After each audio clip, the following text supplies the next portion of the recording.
In this video, we will discuss history of Apple Company. A multinational firm called Apple Computer makes laptops, smartphones, tablets, computer software, and computer hardware.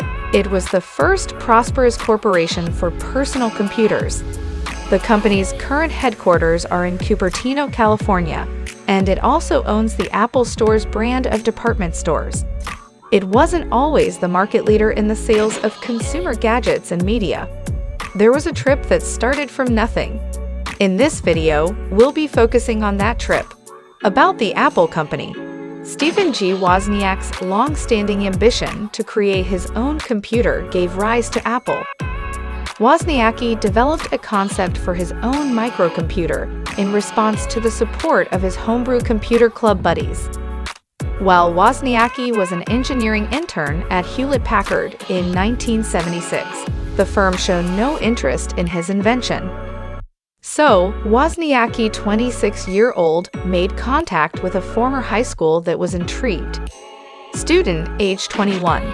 Steve Jobs, a year old.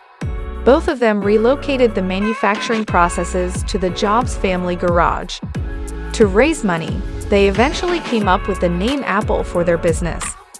With their respective jobs selling his Volkswagen, they both contributed. Wozniak, his programmable minibus. Calculator. Their initial product was essentially a circuit board that had been constructed. It lacked amenities like a keyboard, monitor, or even a case for the 1977 model. Jobs insisted that the version be a standalone device with a plastic shell that was specially made.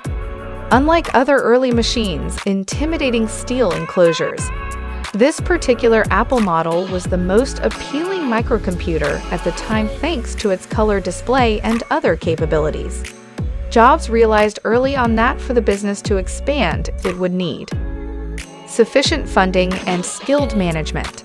So he persuaded to represent the company Regis McKenna, a well-known public relations expert in the semiconductor sector. Additionally, Michael Marcella, a wealthy former employee of the Intel Corporation, agreed to invest in him. Michael Marcula invested in Angels, who subsequently grew to be Apple's biggest shareholder, and a powerful director on the Apple board of directors. Soon after the business was established, primarily as a result of Wozniak's invention of a disk controller, the company released the $495 Disk 2 system. Information storage and retrieval become quick and dependable with the inclusion of a low-cost floppy disk drive thanks to this invention. Given that Apple II provided space for manipulating and storing data, the majority of novice programmers favored it. Dan Brickkiln and Bob Frankston, two Bostonians, unveiled the first personal computer in 1979. Spreadsheet CalcVisi. Although this calculation is undeniable, it would eventually come to be regarded as a killer app. Apple facilitated market penetration into the consumer and small business markets. The early market for primary schools was very considerable, aggressive, and a combo of discounts, contributions, and the lack of any early rivalry. Apple developed a strong presence in academic institutions. Because of this, Apple continued to dominate the primary school software market long into the 1990s. By 1980, Apple's revenues and size had increased significantly. The business made more than $100 million and employed more than 1,000 people. Concepts and incorporated them into two new computers right away, unlike the onerous protocols demanded by every other computer. The cheaper Macintosh model, which was introduced in 1984, took over the Lisa project after its introduction in 1983, insisting that the computer be extremely excellent, not just good. The end result was an original $2,500 computer. Apple's Macintosh launched later, but its first sales fell short of Apple's expectations. Due to the Mac's dismal sales success, it was discovered that it lacked essential functionality like cursor keys and a color display, as well as insufficient memory and storage. John Sculley, the company's chief executive, fired Jobs from the organization in September 1985. In order to become a teacher, Nick had left Apple in February 1985. Jobs brought several talented Apple employees with him as he founded the Next Corporation. They would create machines with cutting-edge architecture and the Next Step operating system, which was adapted from Unix. Under Scully, the following phase would eventually be developed into Mac OS X. The Macintosh's turning point came after Apple continually upgraded the machine. The launch of an affordable laser printer was the brand.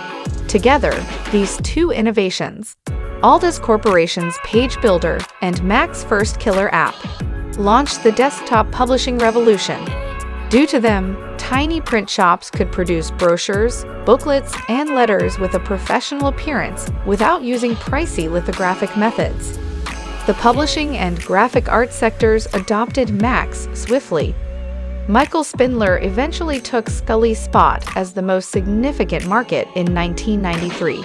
The latter function was part of Apple's effort to take on the Nintendo firms in the portable gaming market. Diaz and the PSP from Sony Corporation. The iPhone could also be used to read ebooks that were purchased from Amazon.com and the iTunes Store. The iPad, a touchscreen device with a display that measured 9.7 inches diagonally, was about 0.5 inches thin and weighed 1 pound and 5 pence. Was announced by Apple in 2010 as a size in between laptop and smartphone. The M1 was among the quickest processors on the market and was created to be faster while using less power than earlier CPUs. In September 2020 for the iPhone 12 Pro, 12 Maximum Pro. The first Macs using Apple Silicon were released in November 2020 along with the first iPhones to support 5G. The Apple AM1 chip, which was based on the earlier A14 Bionic chip, was used in the Mac Mini, MacBook Air, and MacBook Pro. What do you think of the Apple company's recent events, and what wonderful product do you anticipate seeing next?